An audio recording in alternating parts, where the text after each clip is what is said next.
Good morning. সদাপ্রভুকে অনেক অনেক ধন্যবাদ জানিয়ে আজকের ব্লগটা তোমাদেরকে সঙ্গে করে নিয়ে শুরু করলাম। দেখতে থাকো, সঙ্গে থাকো।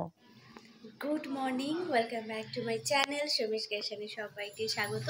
আশা করছি সবাই ভালো আছো, সুস্থ রয়েছে। আজ হচ্ছে রবিবার, তো সবাইকে জানাই হ্যাপি সানডে।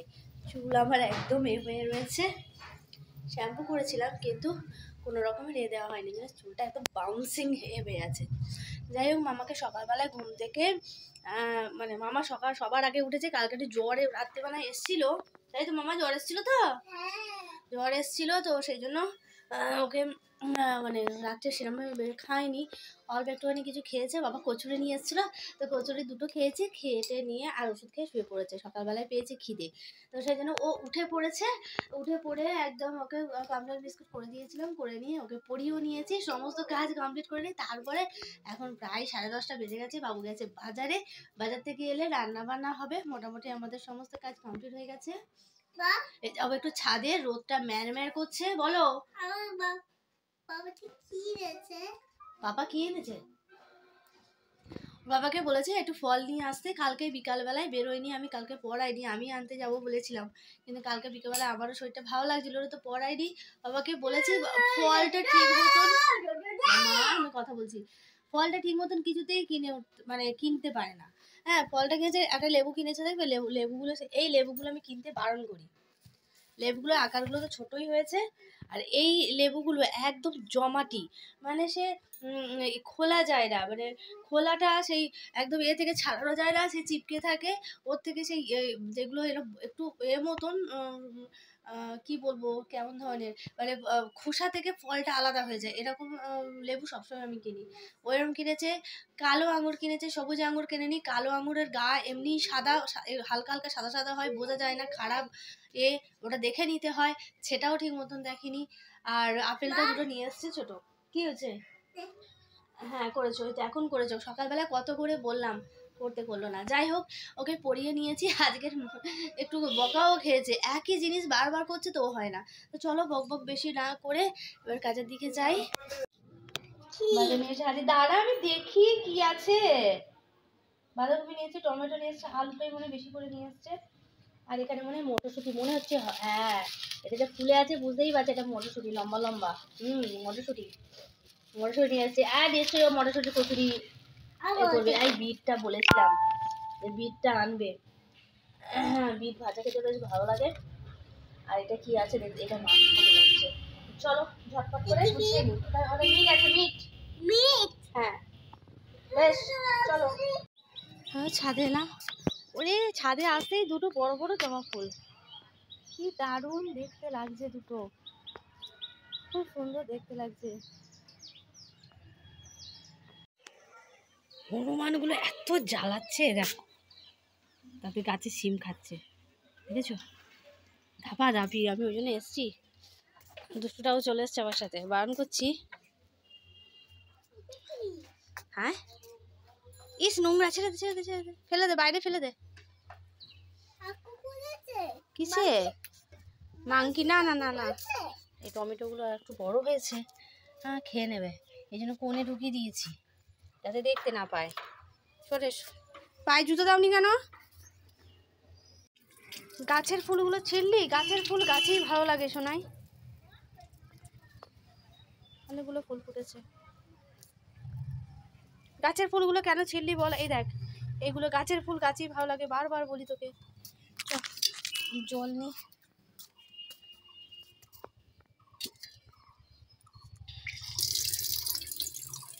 এই টবের মধ্যে গাঁদা গাছগুলো তুলে দিলাম, শুকনো হয়ে গেছে, ছোট ছোট গাঁদা গাছ হয়েছে। আবার এখানে কতগুলো হয়েছে গাঁদা গাছ, তো এইগুলো তুলে নিয়ে ওখানটাই করে দিই।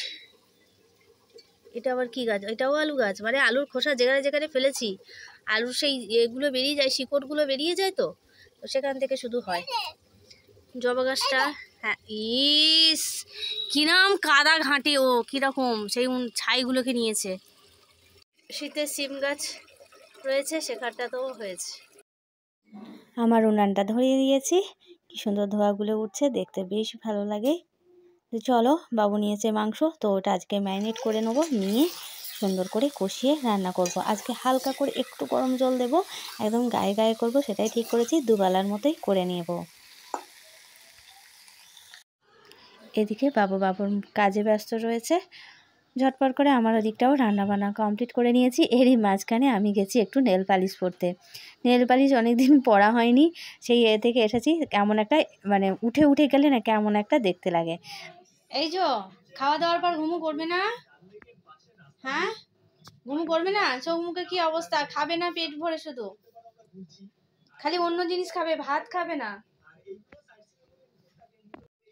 রোজ রোজ ভাতগুলো ফেলে দিতে হয়, রোজ রোজ।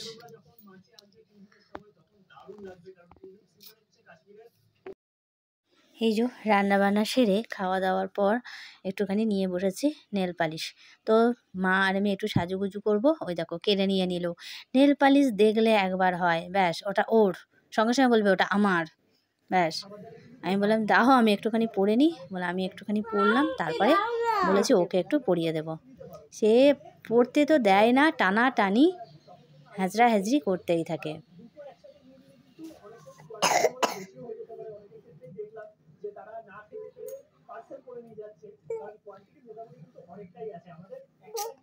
দাঁড়া দিচ্ছি দাঁড়া, হাত দে এখানে হাত দে।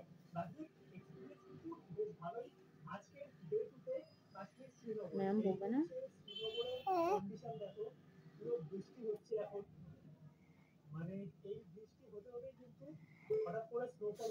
পড়িয়ে তো দিচ্ছি, আবার জিজ্ঞাসা করছে তোর ম্যাডাম বকবে না?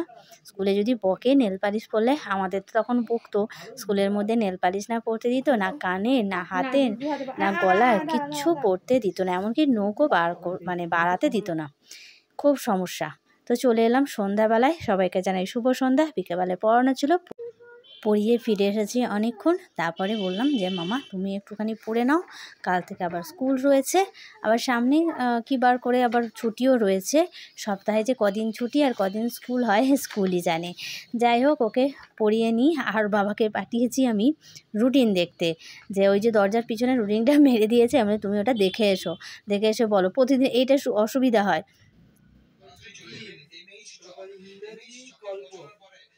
ইংরাজি গল্প আছে, ঠিক করে বলো কি কি আছে। বাংলা, হ্যাঁ গল্প মানে নীতি গল্পটাই, নীতি গল্পের বই দিয়েছে। অনেক পড়াশোনা তো হলো, এবার রাতের খাবার পালা। বাবু নিয়ে এসেছে স্লাইস রুটি, ও এই রুটিটা খেতে বেশ পছন্দ করে। আর একটু তরকারি ছিল আর মিষ্টি। এই হচ্ছে রাতের খাবার। তো বন্ধুরা আজকের ব্লগটা এই পর্যন্তই। ভালো লাগলে অবশ্যই পাশে থেকো। টাটা।